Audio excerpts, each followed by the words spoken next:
किसान सम्मान निधि योजना से जुड़े लोग अब वेसबरी से 19th किस्त का इंतजार कर रहे हैं। जो अभी अभी न्यूज निकल कर आ रहा है कि पीएम किसान 19वीं किस्त की तारीख हो गया कंफर्म। इस दिन दोपहर 12:30 बैंक खाते में आएंगे। 19वीं किस्त के 4,000 रुपए उसी को मिलेगा जिनका लाभार्थी सूची प्रधानमंत्री सम्मान निधि योजना के लिए पात्रता रखते हों।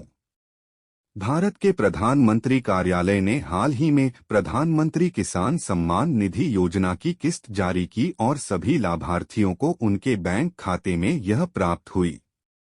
फरवरी 2025 या फिर नवंबर 2024 में पीएम किसान 19वीं किस्त जारी होने की उम्मीद है। यदि आपका भुगतान रोक दिया गया है तो आपको अपने केवाईसी अनुपालन, बैंक खाते की जानकारी और आधार प्रमाणीकरण की स्थिति की जांच करनी चाहिए।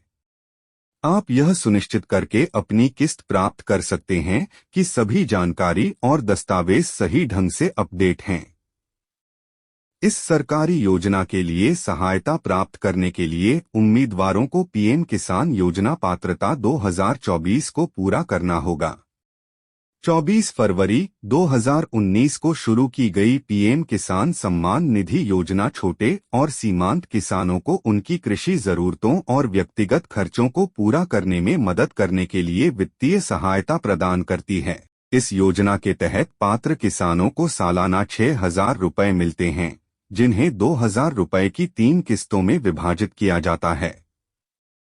ये किस्तें हर 4 महीने में पंजीकृत किसानों के बैंक खातों में सीधे जमा की जाती हैं। पीएम किसान 19वीं किस्त की तारीख 2024 भारत सरकार द्वारा घोषित किए जाने की उम्मीद है। आधिकारिक पीएम किसान वेबसाइट इस कार्यक्रम के लिए पंजीकृत आर्थिक रूप से वंचित भारतीय किसानों के लिए यह देखना आसान बनाती है कि यह किस्त कब देय है। 5 अक्टूबर 2024 को प्रधानमंत्री मोदी ने योजना की 18वीं किस्त का उद्घाटन किया, जो एक कुशल प्रत्यक्ष लाभ हस्तांतरण तंत्र के माध्यम से पंजीकृत किसानों को सीधे नकद सहायता प्रदान की गई। किसानों को सूचित रहने और आगामी 19वीं किस्त की तारीख जानने के लिए आधिकारिक पोर्टल www.pmkisan.gov.in पर जाना चाहिए। भारत के छोटे पैमाने के किसानों की मदद के लिए पीएम किसान सम्मान निधि नामक एक वित्तीय मौद्रिक सहायता कार्यक्रम बनाया गया था। यह योजना मुख्य रूप से भूमिधारक किसानों पर लक्षित है, इसलिए खेती योग्य भूमि के मालिक व्यक्ति इसके पात्र हैं।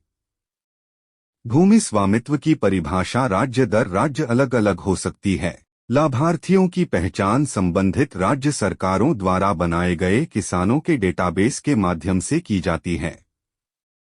इस डेटाबेस में आम तौर पर भूमि स्वामित्व, बोई गई फसलों और अन्य कृषि विवरणों के बारे में जानकारी शामिल होती है।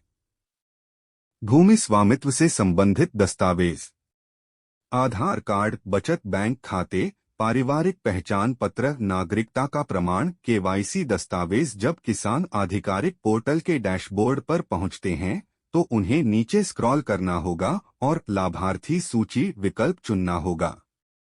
आपके डेस्कटॉप स्क्रीन पर एक नया पेज खुलेगा और किसानों को अपने ब्लॉक, गांव, राज्य, जिले और उपजिले सहित अपनी सभी जानकारी भरनी होगी।